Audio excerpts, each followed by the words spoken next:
Thank you, Greg. Whenever I get this reference to Denzel, I want to remind everyone that he got paid a whole lot more money to pretend to be me than I ever got paid to be me. But I like being who I am and what I've done in the world that I've chosen. I think Mark Twain said, you ought to know the two most important days of your life, the day you were born and the day you figure out why. I figured out why a long time ago. I wanted to be a teacher. Didn't want to be initially. Wanted to be an engineer, studied mathematics, et cetera, et cetera. Thought I'd be an astronaut. That didn't work out. But let me tell you about college prep.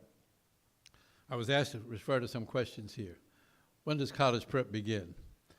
It begins when the parent believes that this child is supposed to go to college. You can't wait for the child to accept, I'm going to college, because you're a little bit late. You're never too late. So the question is, when is it too late? It's never too late. You can decide when you're in prison, I should have gone to college. Maybe I better get some kind of diploma here. Maybe I can go to school when I come out of here. Is it ever too late? No, but you're already behind. So let's take the normal pathway. You're going to go through this K-12 process, which is what most of us try to go through unless we run into road bumps. When parents decide that the children will attend college, and when the child is able to read for comprehension, you have to put things in front of them so the child can read about the world. Modeling respect and insistence for importance of education now and in the future is important in the home. So if it's not there, the teachers have another burden. Young man said, we don't all have parents who have college degrees. We don't all have parents, we don't even have families sometimes that in our bloodline has a college degree. So nobody in the neighborhood has a college degree. So sometimes you're there by yourself. It's never too late, but the options are limited if you fall behind. So there are three things you need to learn how to do. Read, read, read, write, write, write, and calculate, calculate, calculate. Reading, writing, and arithmetic, that's old-fashioned. That's 3 R's. One of them's misspelled. Reading, writing, no, two of them are misspelled. Reading is with an R, writing is with a W, and arithmetic is with an A. But we talk about reading, writing, and arithmetic. You have to be facile in those skills. You have to be. And an iPad is not a skill, it's a toy, right? And it will not give you literacy if that's all you rely upon. So, what must parents and students know how to get ready? First of all, find a peer group that wants to go to college and hang with them. You will always advantage if you're with people who are going places. Wherever you group we go with, wherever they're going, you're going with them. If they're going to jail, you're going with them. I grew up in segregated schools. I'm wearing my Xavier gear here because we had this at the college day today at the board, so everybody was wearing their university stuff. This is Xavier University. Traditionally black college, historically black college. Never had a white classmate in my life till I got out of college, okay? Now, what's the peer group that you're supposed to be with? Here's a little anecdote that some of us know this story.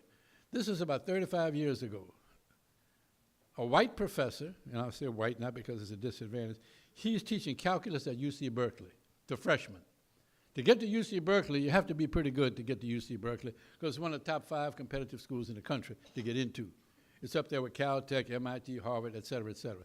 Freshman class at UC Berkeley, he's got all kind of eclectic group of kids, and he notices that the Asian kids are doing better than the black kids. And he wants to know why. So he does his own little anecdotal research. So he follows the Asian kids when they leave the room. And then he follows the black kids when they leave. He did this for a few days. When the Asian kids left the classroom, they went to the library. When the black kids left the room, where do you think they went? I see, you're stereotyping because that's what you believe. I understand that. Those black kids went to the library too. The difference was the Asian kids, because of their culture, not because of their genetics, they studied in a group. They studied in a group. The black kids, because of their experience, they studied alone. Of course, that's how they got to Berkeley in the first place. Because their parents had to pull them away, or themselves pull them away from a group that would say, oh man, come on, you know you can't get into college. Come on, hang with us. My mother told me this. George, and I was a 4-sport athlete in high school and 3 sports in college. Got all kind of, I was a great athlete. Actually, the older I get, the greater I used to be, right? Had scholarships and all this kind of, played semi-pro baseball. I was on the same baseball field with Jackie Robinson, Joe Black, Don Newcomb, and Roy Campanella. They came to do some barnstorming in the off season down in New Orleans, and they had to have a pickup team to play them. I played. I was 16 years old. Didn't have sense enough to get an autograph, but I was there watching them shoot major league fastballs at me, and I realized I can't be a major leaguer. I could be a college athlete, but I couldn't be a major leaguer. That was too fast for me. Point is, my mother said, George, you can't hang with those people. I know you love them. That's your buddies. I know. But you can't bring them home because they're not going where you're going. And she's right, because I go back to New Orleans today, and most of them are in the cemetery, and others that walk around and say, man, George, you got $5, bro? Man, of course I got $5 for you, but, I wish I could have given you more. But they were my great friends. The peer group that you go with. So parents, you have to watch the peer group. And hopefully they're college motivated. Set aside funds and help your child set aside funds so that they know it's their money that they're throwing away or wasting if they start spending it foolishly. So we're going to set, in middle school, start setting money in a bank. Every month you put some money and say, this is your money for college. You don't know whether you're going to need it or not, but there's a good chance that you will, because one of the things he said you don't have is resources. Because you have to save your own money. You might be able to get scholarships. And if you don't have the money, encourage your child to raise their GPA, because the GPA means money. It not only makes you competitive with everybody in the world trying to get into USC, right? Trying to get into USC, right? If somebody says, well, or UCLA, whatever, you go to manual arts, or UC anything, UC whatchamacallit, right? When I asked the students at manual arts, which is in my board district, how far is it to USC? It says, right over there. I said, no, it's as far away as your GPA. So there are people in Hawaii, there are people in Pakistan, there are people in Indonesia that will get there before you do. You can walk, you can see it, you can throw a rock and hit it, but you can't enroll unless you're an all-American athlete. They will enroll you, right? So you need a GPA, and you have to know how important that is. So it's for your competitiveness and for your possible financial aid. Select your friends very carefully, parents. Do not tell somebody, I'm hovering over my child too much. You can't hover over your child too much. They're going to push back on you anyway when they become teenagers. Ma, let me alone. You never let them alone. Daddy, leave me alone. No, don't do that. Don't let them push back on you, because you're still the adult. So you don't let them push back on you. Because you love them. You know better. You've been there. You've been a teenager. You know about saying, don't tell me what to do. I got that. But you don't succumb to that. You ask them where they're going. You ask them who you're talking to. You ask them when they're coming home and who you're hanging with. If you love them, you restrict them. Within the lines, it's like driving a car. You get within the lines, stop at the traffic lights, all this kind of stuff. They're going to keep, you need to leave me alone. I'm grown now. They're not grown. They just think they're grown. They're smelling themselves. They just think they're grown, right? Typical teenager advice, okay? So monitor their activities and encourage their independence within the limits that you set. Now, another question was asked, how do I get ready? Enroll in as many AP and honors classes as you can. If you can't handle that, get some other classes that are close to that so that you can pass these classes, because you need to be competitive. You don't have to go to the greatest four-year universities to get a good education, right? You don't have to go to Ivy League schools. I went to traditionally black college. I got a great education. And I'm not offended because I was segregated. I'll tell you, honest to God, and then I'll tell this to anybody, I'm not unhappy that I was segregated, because I learned that by being segregated and well-educated, I'm better off than being integrated and miseducated. So, when everybody in that university looked like me and talked like me and acted like me, even when we talk funny in Louisiana, right? Where you at, babe? That's the kind of stuff. Everybody said that, right? The point is, I was comfortable at home, and I studied mathematics. And I knew I went to graduate school and went straight through and thought I wanted to be an astronaut. Changed my mind. Take the PSAT test every year from 7th grade on. I know you can't pass it, but you can get exposed to the experience. You're not trying to pass it. You take it in the 7th grade, the 8th grade. They say, why are you taking it? You're too young. Give me the test. Because you need to know how to pass those tests. There are people with money that send their kids to boot camp every summer to pass the PSAT and the SAT. People pay big money to be trained to take the test. There's a way to take the test, as well as the information that you already know. Give you an example. We're both taking the test, and you're a faster reader than I am. that are going to give you some questions, a paragraph to read, and some questions to answer. You read the paragraph, you got it, you answer the questions right away. I'm a slower reader. I can read, but I'm not as fast as you are because I'm competing against the clock and you. I don't even know you, but I know you're my competition, or you wouldn't be sitting in this SAT test, right? So now I have to read the questions maybe twice to get to the paragraph to get to the questions. Why don't I read the questions first? Then I know what I'm looking for when I go to the questions. That way I can shortcut myself, and now when I'm reading the paragraph, I know what they were asking for in the first place. That's just a strategy. That's just one of the things you have to learn, how to take a test. Because you're not in there to learn stuff, you're in there to teach them what you already know. You come out of the test saying, I learned a lot. You didn't learn anything. You have to teach them that you learned something. That's what the test is for, to separate you from the rest of the world. So don't be afraid of taking tests. Take it every year. Use technology. Don't let technology use you. Because technology, if you use it too much, you will not be as literate. You won't know the masterworks. You won't know James Baldwin. You won't know Shakespeare. You say, I don't need to know Shakespeare. Yes, you do, because that's what they have on those tests. Right? They ask you something about Hamlet. Why am I supposed to know? Hamlet's been dead. Yes, so has Pythagoras been dead too. But the Pythagorean theorem still works. They will ask you about a lot of dead people. You say, I don't need to know that. Yes, you do. Yes, you need to know about dead people and people that haven't been born yet. Right? You need to know about that stuff. You have to read for future access to power. I mean, read the daily newspaper. Read it. Read the business section. You say, I don't know. Yeah, I know you don't know. That's why you ought to read it. You can't just read the sports page and look at the pictures and read the cartoons. Read magazines. Subscribe to some magazines. Make sure your child has literacy in the home. Important literacy. They can read Sports Illustrated if they want to, but they ought to read, enterprise, black enterprise and stuff like that. So you know people who are going places in this world. Parents check on your students' progress every 5 weeks. Visit the schools. Don't just wait for the report card to come on. Visit the school, look the teacher in the eye, and listen to what they're doing. Nobody's going to put you out of a classroom. There's no rule that says you can't visit a class if you let them know you're coming ahead of time. Visit the school, sit in the class. Talk to successful college students. You want to go to college? Talk to people who've been to college. Talk to people who are in college. Ask them, what is it like to be in college? What is it like to live on campus? Because you have these ideas, I want to get out the house. I want to go live on campus. Yeah, but you got to ask somebody, Ask somebody. Don't try to do, the best advice you can have is don't believe that experience is the best teacher. Talking to somebody with experience is a better teacher. Don't jump on a motorcycle because somebody gave it to you and you never rode it before and say, I'm going to take this. You lose your life. You have to talk to somebody who knows how to ride a motorcycle.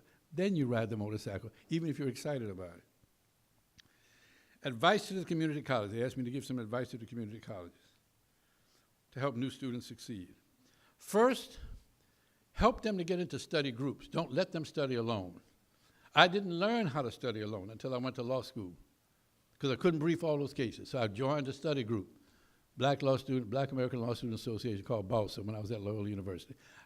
We take turns briefing the cases. So everybody had to brief a case and then debrief it with the rest of the group because you can't read all of those cases yourself. Teach them about time management. One of the greatest obstacles of a student coming out of high school, going into the community college or a four-year college, is time management. The bells don't ring. You have to monitor yourself. Procrastination has been your friend all this time. Now you can't do that. You can't put stuff off because the professor doesn't ask you about your attendance. They're going to teach the class no matter who's in there. You might be in a room with 50 people in there. You say, there are too many people in there. Not for the professor. That's how he gets paid or she gets paid. So they're going to pack you in there. Ask for some one-on-one help. And when the young man talked about they don't have people recognizing them, see the students. Look for them and see them. Don't let them be invisible, walking around with no help. He's looking for a mentor. He doesn't know where to look. So when the black students come on campus, you have to look for them and act like they're valuable enough not to let slip away from you. If you keep waiting for them to come to you, they might not because they don't know how to do that. They've never done that. They've tried to do this alone. And we're comfortable doing that alone because we've been told if you hang with the wrong people, you get yourself in trouble, so you know whether these people will drag you down or take you forward. So we've done this alone for too long. Seek internships from people who know things, who've done things, from adults, from the old animals. okay? When you're young, you think the old animals don't know anything. A little story I tell the students. Imagine you're an animal in the forest. There's the old animals, the middle group, and the young animals. They can't walk. Old animals like me. Young ones like you, between 16 and 25. You're young, run all day, never get tired, right? Fire breaks out. And I ask them the question, of the three groups, the old animals who walk slowly, the middle group, you, and the babies who can hardly walk, which group is in greatest danger of perishing in the fire? And they say everything but the right answer. They only have one of three answers, so somebody hits it, but they don't know why. The group in greatest danger is the middle group.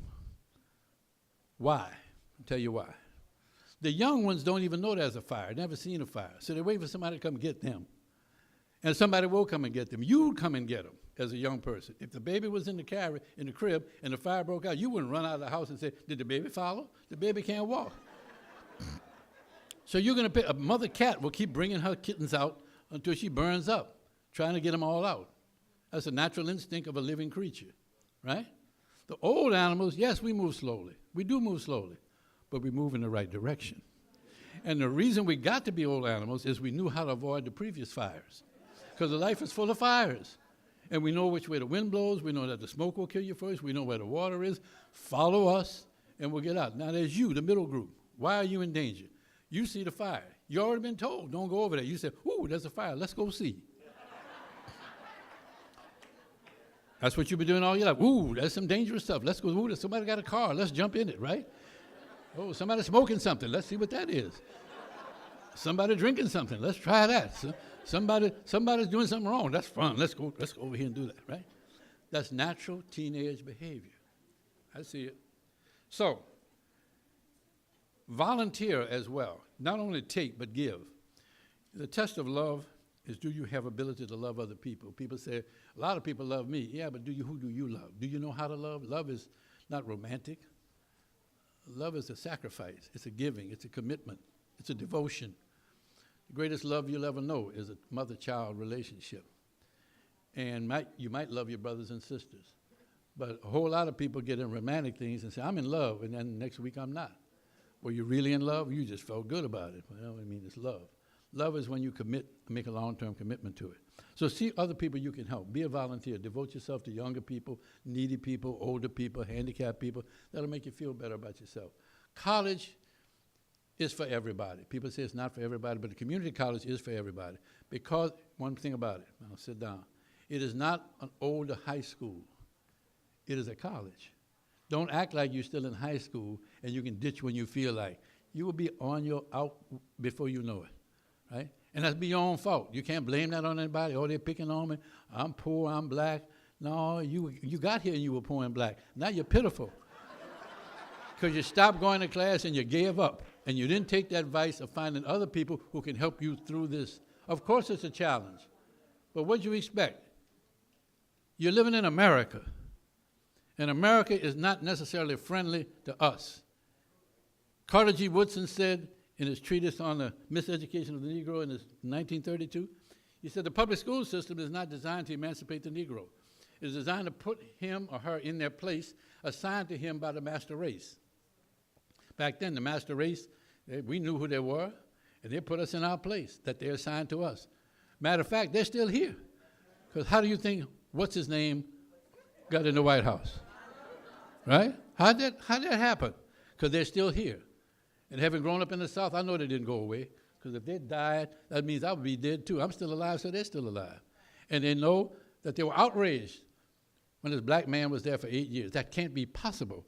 How can he look us in the eye and be in charge? He can't be in charge of anything. He's got to be as conveniently amenable and subservient as he can possibly be while calling himself in charge. That wasn't the plan. And so you have to fight against all of that. You have to go up the hill. You're always running up the stream. Don't feel bad about it, because that was your assignment when God put you here. Your soul is at risk. Your life is at risk.